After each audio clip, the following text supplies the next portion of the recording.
안녕하세요. 소리중독입니다. 이번에 들려드릴 작품은 이상 작가의 봉별기입니다.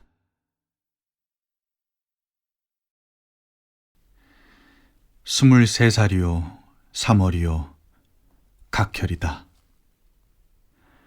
6달 잘 기른 수염을 하루 면도칼로 다듬어 코 밑에 다만 나비만큼 남겨가지고 약 한 제 쥐어들고 비라는 신계지 한적한 온천으로 갔다.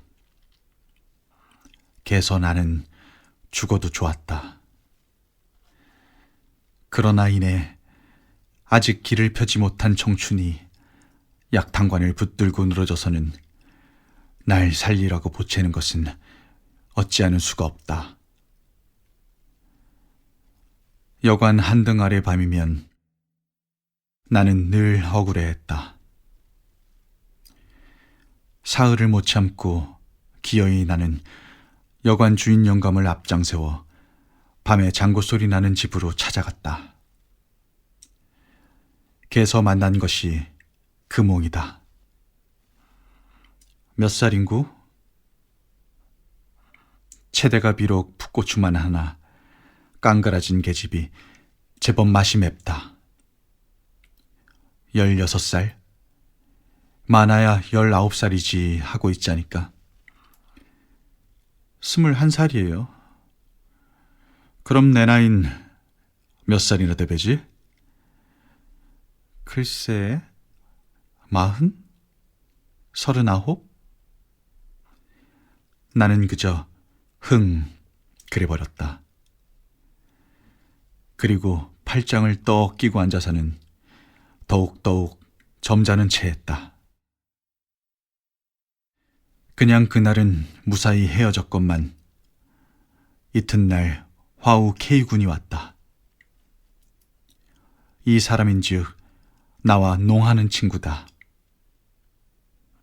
나는 어쩌는 수 없이 그 나비 같다면서 달고 다니던 코밑 수염을 아주 밀어버렸다. 그리고 날이 저물기가 급하게 또 금홍이를 만나러 갔다. 어디서 뵌 어른 같은데? 어쩌냐게 왔던 수염난 양반. 내가 바로 아들이지. 목소리까지 닮았지. 하고 익사를 부렸다. 주석이 어느덧 파하고 마당에 내려서다가 K군의 귀에 대고 나는 이렇게 속삭였다. 어때? 괜찮지? 자네 한번 얼러보게. 관두게. 자네나 얼러보게. 어쨌든 여관으로 끌고 가서 짱깽뽕을 해서 정하기로 허세나. 거 좋지. 그랬는데 K군은 직간에 가는 체하고 피해버렸기 때문에 나는 부전승으로 금홍이를 이겼다. 그날 밤에 금홍이는 금홍이가 경산부라는 것을 감추지 않았다. 언제? 16살이 머리 얹어서 17살에 낳았지? 아들? 딸? 어딨나? 돌 만에 죽었어. 지어가지고 온 약은 집어치우고 나는 전혀 금홍이를 사랑하는 데만 골몰했다. 못난 소린 듯 하나 사랑의 힘으로 각혈이 다 멈췄으니까. 난 금홍이에게 노름체를 주지 않았다. 왜? 날마다 밤마다 금홍이가 내 방에 있거나 내가 금홍이 방에 있거나 했기 때문에. 그 대신 우우라는 불란서 유학생의 유해랑을 나는 금홍이에게 권하였다. 금홍이는 내 말대로 우씨와 더불어 독탕에 들어갔다. 이 독탕이라는 것은 좀 음란한 설비였다. 난 이 음란한 설비 문간에 나란히 벗어놓은 우씨와 금홍이 신발을 보고 언짢아 하지 않았다. 나는 또 내 곁방에 와 묵고 있는 C라는 변호사에게도 금홍이를 권하였다. C는 내 열성에 감동되어 하는 수 없이 금홍이 방을 범했다. 그러나 사랑하는 금홍이는 늘 내 곁에 있었다. 그리고 우, C 등등에게서 받은 10원 지폐를 여러 장 꺼내놓고 어리광 섞어 내게 자랑도 하는 것이었다. 그러자 나는 백부님 소상 때문에 귀경하지 않으면 안 되게 되었다. 복숭아꽃이 만발하고 정자 곁으로 석건수가 졸졸 흐르는 좋은 터전을 한 군데 찾아가서 우린 석별의 하루를 즐겼다. 정거장에서 난 금홍이에게 10원 지폐 한 장을 쥐어주었다. 금홍이는 이것으로 전당 잡힌 시계를 찾겠다고 그러면서 울었다. 금홍이가 내 아내가 되었으니까 우리 내외는 참 사랑했다. 서로 지나간 일은 묻지 않기로 하였다. 과거래야 내 과거가 무엇 있을 까닭이 없고, 말하자면 내가 금홍이 과거를 묻지 않기로 한 약속이나 다름없다. 금홍이는 겨우 21살인데 31살 먹은 사람보다도 나았다. 31살 먹은 사람보다도 나은 금홍이가 내 눈엔 17살 먹은 소녀로만 보이고, 금홍이 눈에 40살 먹은 사람으로 보인 나는 기실 23살이요. 게다가 주책이 좀 없어서 똑 연함은 살 먹은 아이 같다. 우리 내외는 이렇게 세상에도 없이 현란하고 아기자기하였다. 부질없는 세월이 1년이 지나고 8월. 여름으로는 늦고 가을로는 이른 그 북새통에 금홍이에게는 예전 생활에 대한 향수가 왔다. 난 밤이나 낮이나 누워 잠만 자니까 금홍이에게 대하여 심심하다. 그래서 금홍이는 밖에 나가 심심치 않은 사람들을 만나 심심치 않게 놀고 돌아오는, 즉 금홍이의 협착한 생활이 금홍이의 향수를 향하여 발전하고 비약하게 시작하였다는데 지나지 않는 이야기다. 그런데 이번엔 내게 자랑을 하지 않는다. 아닐 뿐만 아니라 숨기는 것이다. 이것은 금홍이로서 금홍이답지 않은 일일 수밖에 없다. 숨길 것이 있나? 숨기지 않아도 좋지. 자랑을 해도 좋지. 난 아무 말도 하지 않는다. 난 금홍의 오락의 편의를 돕기 위하여 가끔 피군 집에 가 잤다. 피군은 날 불쌍하다고 그랬던가 싶이 지금 기억된다. 나는 또 이런 것을 생각하지 않았던 것도 아니다. 즉, 남의 아내라는 것은 정조를 지켜야 하는 이라고. 금홍이는 날 내 나태한 생활에서 깨우치게 하기 위하여 우정 가늠하였다고 나는 호의로 해석하고 싶다. 그러나 세상에 흔히 있는 아내다운 예의를 지키는 체해 본 것은 금홍이로서 말하자면 천녀의 일실이 아닐 수 없다. 이런 실없는 정조를 간판 삼자니까 자연 나는 외출이 잦았고, 금홍이 사업의 편의를 돕기 위하여 내 방까지도 개방하여 주었다. 그러는 중에도 세월은 흐르는 법이다. 하루 나는 제목 없이 금홍이에게 몹시 얻어맞았다. 난 아파서 울고 나가서 사흘을 들어오지 못했다.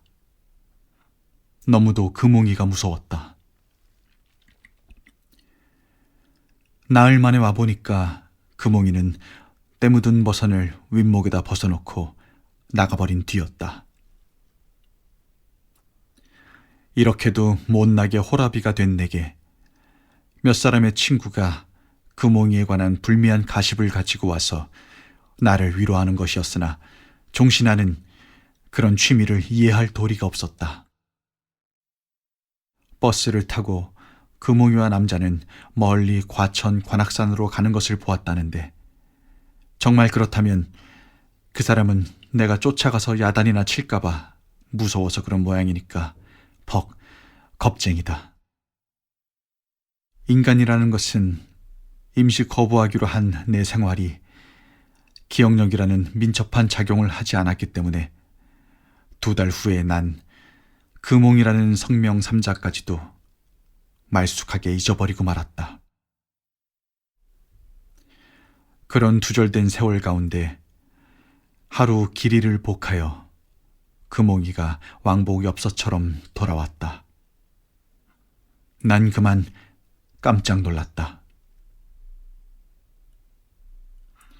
금홍이의 모양은 뜻밖에도 초췌하여 보이는 것이 참 슬펐다. 난 꾸짖지 않고 맥주와 붕어 과자와 장국밥을 사 먹여가면서 금홍이를 위로해 주었다. 그러나 금홍이는 좀처럼 화를 풀지 않고 울면서 나를 원망하는 것이었다. 할 수 없어서 나도 그만 울어버렸다. 그렇지만 너무 늦었다. 그만해도 2달지간이나 되지 않니? 헤어지자, 응? 그럼 난 어떻게 되우? 응? 마땅한 데 있거든. 가거라, 응? 당신도 그럼 장가 가나? 응? 헤어지는 한 해도 위로해 보낼지어다. 난 이런 양식 아래 금홍이와 이별했더니라. 갈 때 금홍이는 선물로 내게 베개를 주고 갔다. 그런데 이 베개 말이다. 이 베개는 2인용이다. 실태도 자꾸 떠맡기고 간 이 베개를 난 2주일 동안 혼자 베어보았다. 너무 길어서 안 됐다. 안 됐을 뿐 아니라 내 머리에서는 나지 않는 묘한 머리기름 뗀내 때문에 안면이 저기 방해된다. 난 하루 금홍이에게 엽서를 띄었다. 중병에 걸려 누웠으니 얼른 오라고. 금홍이는 와서 보니까 참 딱했다. 이대로 두었다가는 역시 며칠이 못 가서 굶어 죽을 것 같이만 보였던가 보다. 2 팔을 부르짖고 그날부터 나가서 벌어다가 날 먹여 살린다는 것이다. 오케이. 인간 천국. 그러나 날이 좀 추웠다. 그러나 난 대단히 안일하였기 때문에 재채기도 하지 않았다. 이러기를 2달? 아니, 5달이나 되나 보다. 금홍이는 호련히 외출했다. 달포를 두고 금홍이의 흠식을 기대하다가 진력이 나서 나는 김영진물을 두들겨 팔아버리고 21년 만에 집으로 돌아갔다. 와보니 우리 집은 노쇠했다. 이어 불초 이상은 이 노쇠한 가정을 아주 쑥밭을 만들어버렸다. 그동안 이태가량 어언간 나도 노쇠해버렸다. 난 27살이나 먹어버렸다. 천하의 여성은 다소간 매춘부의 요소를 품었느니라고 나 혼자는 굳이 신념한다. 그 대신 내가 매춘부에게 은하를 지불하면서는 한 번도 그네들을 매춘부라고 생각한 일이 없다.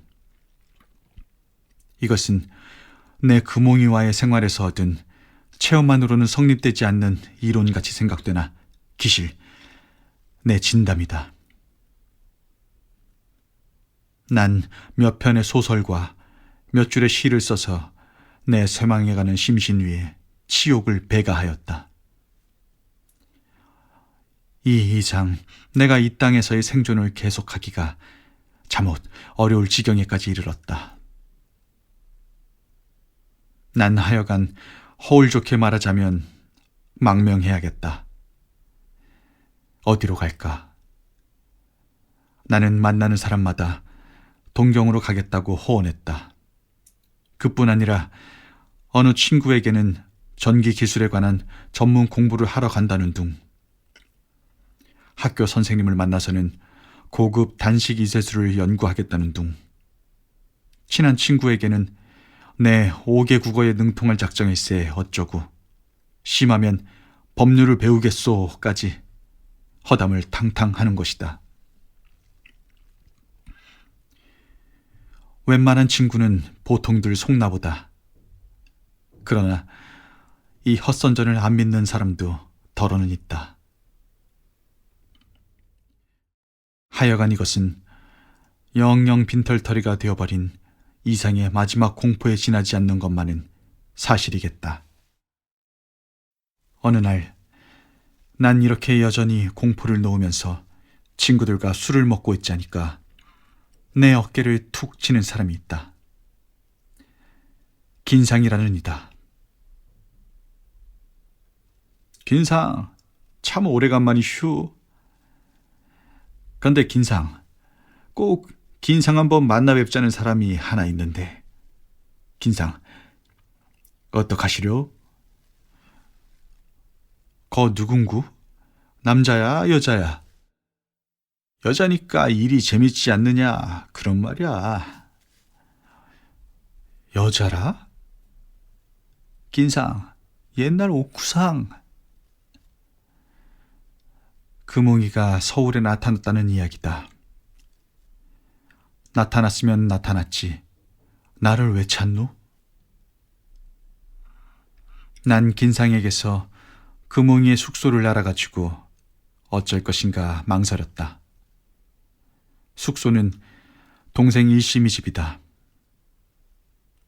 드디어 나는 만나보기로 결심하고 그리고 일심이 집을 찾아가서 언니가 왔다지? 어휴, 아재도 돌아가신 줄 알았구려. 그래, 자그마치 인제 온단 말씀이요. 어서 들어오시오. 금홍이는 역시 초췌하다. 생활전선에서의 피로의 빛이 그 얼굴에 여실하였다. 니놈 하나 보고 져서 서울 왔지. 내 서울 뭘 하려 왔다디? 그러게 또 난 이렇게 널 찾아오지 않았니? 너 장가 갔다더구나? 예, 듣기 싫다. 기 육모처 같은 소리. 안 갔단 말이냐 그럼? 그럼. 당장의 목침이 내 면상을 향하여 날아들어왔다. 난 예나 다름이 없이 못나게 웃어주었다. 술상을 보아왔다. 나도 한 잔 먹고 금홍이도 한 잔 먹었다. 난 영변가를 한마디 하고 금홍이는 육자배기를 한마디 했다. 밤은 이미 깊었고 우리 이야기는 이게 이 생에서의 영이별이라는 결론으로 밀려갔다. 금홍이는 은수저로 소반전을 딱딱 치면서 내가 한 번도 들은 일이 없는 구슬픈 창가를 한다. 속아도 꿈결 속여도 꿈결 굽이굽이 뜨내기 세상. 그늘진 심정에 불질러 버려라. 운.